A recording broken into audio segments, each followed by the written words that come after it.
everyone, it's Mandi Hutchinson with the Dice Tower, and look, I'm not with Suzanne. But we are both here at CMON Expo, and we are going to be taking a look at Blue Moon City. I'm excited, because I know absolutely nothing about this game, but we're going to find everything out. So who do we have with us? I am Sean Jacquemain. I'm the marketing coordinator for CMON. And I'm Jared Miller. I'm the marketing manager. Perfect. I think I took you back with my candidness that I didn't know much about this game. We know nothing about it either, so we're all in good hands. Not great for you, but we're going to work through it together. Otherwise, it might not be Maybe compelling, not the best, but it'll be fun. Yeah. Okay, but I'm excited because it actually looks really pretty. So who is this game designed by?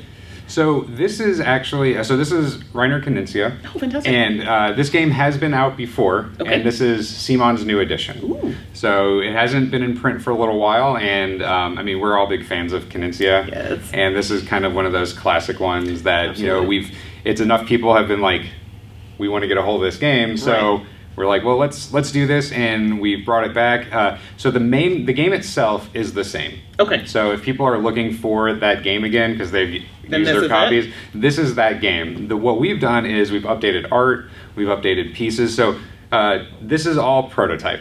Yeah, some of these pieces are looking a little rough because this is still in development in terms of just getting down so these are tiles like we made. But the art itself, this is the new art. We've got new art on the cards. So we just basically jazzed it up, and we're going to be bringing it back out. Okay, so what's the premise of it? Let's maybe start with that for some people who may not know, like myself. What it would be the premise of Blue Moon City? Right, so Blue Moon City was once a great capital. However, it suffered through many, many years of war. And now the war has come to an end, but it's into the rebuilding process. The city has been left more or less in ruins. So you're going to take control of one of the factions in the city, and you're going to move around and work almost semi-cooperatively to contribute to the rebuilding of the city. So different buildings, each different tile represents a building in the city. Okay. And you're going to tap into the people of the city to rebuild sort of the different parts. So this is the board in the midst of play.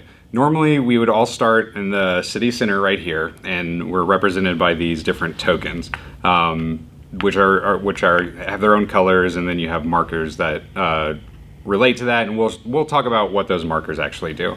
And also normally all of these would be face up. So as Sean had said, as you're going through the city, you are building these. Once you build them, they're going to turn over. So this one has that same art on the front, but you'll notice it has those costs here like the other tiles do.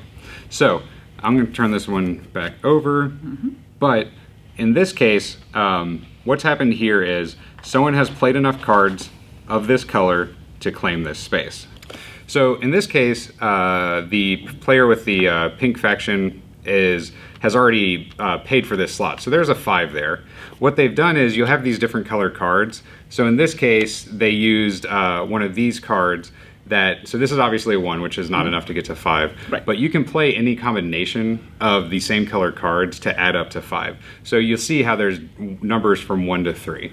So, and we're just looking at the numbers right now. Each card does have special abilities. I was just about to ask that. Okay. Yeah, so those come into play in different ways in the game. So normally what would happen is someone had played enough to get this space. Once all spaces on a tile are covered, that's when it actually flips. Okay. So it is actually important, though, in this case, with the pink player obviously took this one and then moved because they're here now, and so blue is here. Pink took this one because what happens is normally if you have a majority on that tile when it's built, you win and there's bonuses here. So the top one here is the bonus for the person who has the majority on a tile. Then the second one is for anyone who took part in building this building. Okay. In this case, when you have 2 spaces, unless you built the whole thing, you're not going to have majority. So in this case, blue's going to go here and probably build it to complete it. And you have a choice, so they could have built there if they didn't have enough. Right. But in this case, they took there and left, because what that means, even if blue completes that, the pink player is still going to get that bonus because they did that first. Did it first, right? Yeah, essentially. Because usually if you want to, you always want to build on the leftmost one. So when that turns over, the pink player would get this bonus, which is a dragon scale. We'll get to that soon. And then both players would get this crystal, and we'll get to those soon. And because this one is built next to it, you'll see there's like this tile with the little squares around it. That means when this is built, it gets the bonus of this tile, which is draw 2 cards. And since this one is complete, you'd also get the bonus of this. And that's everyone who took part. So if this was completed, pink would get a dragon scale, a crystal, 2 cards, another crystal, a dragon scale, and another card. Okay. And blue would get all of that minus that dragon scale. Minus the... Yeah. Okay.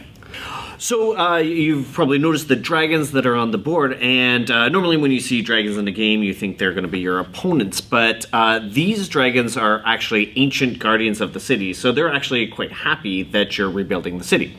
So when you make a contribution to a building on a space with a dragon, you're going to get a golden dragon token, a golden scale there. Okay. And you can also get them as a reward for finishing off a building. I'm sorry, hold on. Did you say a scale? A scale, yes. They give you a scale. Yes. Yeah. It's a golden scale. golden scale. It's golden, so Yeah. that makes it better. It's not like, some kind of brass scale or something like that. So anyway, you get a golden scale, and these are kind of a limited resource in the game, and once all of them are gone, we're going to assess who has the most of them, and they're going to get the reward of some crystals, and if you have a base amount of, say, 3, you're also going to earn some crystals. And then once those awards have been given out, we return them all to the pool, and we start collecting them again. So it's kind of like a recycled resource that will pay off whenever it runs out.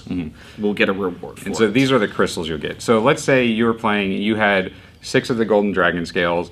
I had 3, and then you had what was left over, which would be the 1. Yeah. You would get 6 of those crystals. I would get 3, and he would get nothing. So, and those are going to be important because crystals are kind of key to winning the game. Yeah, so ultimately, everything that we're doing on this board to rebuild the city comes down to the Citadel. So the Citadel was in the center of the town, and it was like a symbol of like the pride and power of the people of Blue Moon City. And so our ultimate goal is to rebuild it. So depending on the number of players, there's a set amount of contribution tokens you need to make to the Citadel to win the game. Right. So in a 3-player game, for example, the first person to make 5 contribution tokens to the Citadel is going to win the game. And yes, and really, at the end, nothing else matters. As soon as you make 5 contributions to the Citadel at the center, you win the game. Different to the buildings throughout the city, you're not discarding cards to do that, you're discarding crystals. So the crystals are what you need to make the contributions to the Citadel itself. So you were asking about the crystals. Yes. So crystals themselves are not worth points at the end. So you are doing a lot on this board. But all of that is in service of getting crystals to contribute to this tower. Strictly for this. And this tower is what matters. Got it. So in this case, if we were playing, the 3 of us, the first person to 5 pieces on here just wins. That's it. Okay. So it's pretty simple. And the crystals are your spending. So in this case, if blue wanted to try to get their 4th one, they'd pay 9. Got it. So, anyone, obviously. At the base, it's cheaper. So it starts getting expensive. Everyone can get in on the action pretty soon at the 7s, but it's going to get more expensive. Right. It's also important to note that you can only buy on this tower once per turn. Right. If you haven't played a card that lets you, which brings us back to these cards that have their special abilities. So, one thing we kind of didn't mention about these player tokens is I said that they start in the middle. You can move around the board. You have 2 spaces to move. Okay. Dragons are not like that, though. So these dragons, you have to convince them to come to you and kind of watch you rebuild the city so they can reward you. You do that, there's certain cards that will show a picture of a dragon. Okay. So if you have the money and you're about to win, it could be worth it. Like if I can afford the 9 and then afford another 11, I would get the game at that point. Some cards let you discard for wild, and there's some other cards that let you turn multiple of these same type of cards into another card, so you can't mix and match, but if you have a handful of red and you need blue, you could change those if you discard that other type of card. Okay. So those play heavily into the strategy of helping you get around the board and really achieve your goal in it.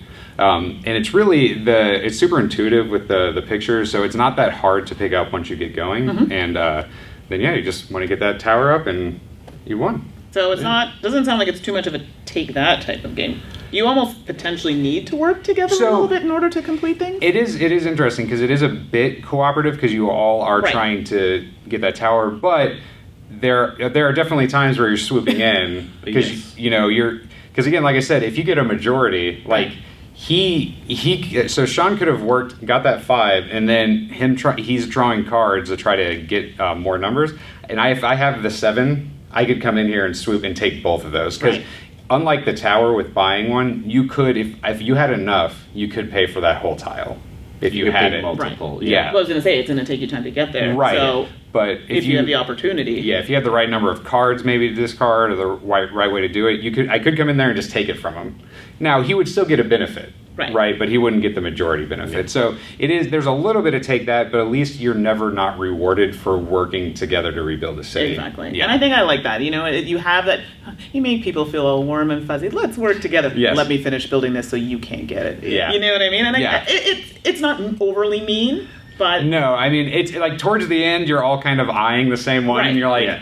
I like that though. They're going to get there. Yeah, but it's a lot of fun, and it's very low key in that tension. Yeah, which is nice. Which is good, and I think that will fit to geared toward a larger group of people versus those direct, cutthroat kind of angry games. Not everybody likes that, so this will reach a wider audience, I think. Yeah, and it's very easy to pick up, which is nice. Also really great. So, how many people does this play? Like, what's the player count? It is 2 to 4. 2 to 4, and time frame? It is about I think it was... About an hour. Yeah, it's about an hour. You could do like 40 minutes to an hour. Yeah. Okay, so it's in that middle range. So I think this is great. I knew nothing about this going in. I have to say, I do like some of the things happening here. This was a surprise to me. I don't know, I hear Reiner Knizia, and every time I think of that name, I think of like bidding or auction type mechanics, and I'm like, well, where is that here? So this is kind of a different approach. But I mean, it sounds really interesting to me. I'm looking forward to seeing when it's finalized. When is this available? So we are aiming for Q4. Okay. We don't have an exact release date yet, and we haven't set a price exactly yet, but so this is a pretty early look at it. Okay. But we are just excited to show it off. No, and I'm excited to hear about it. I'm sure Suzanne will be excited to play it with me. I hope I win. And that's awesome. Can't wait to see more. So this is Mandi from CMON Expo. Thank you so much for explaining that to us, and I'm looking forward to playing it soon. See y'all later.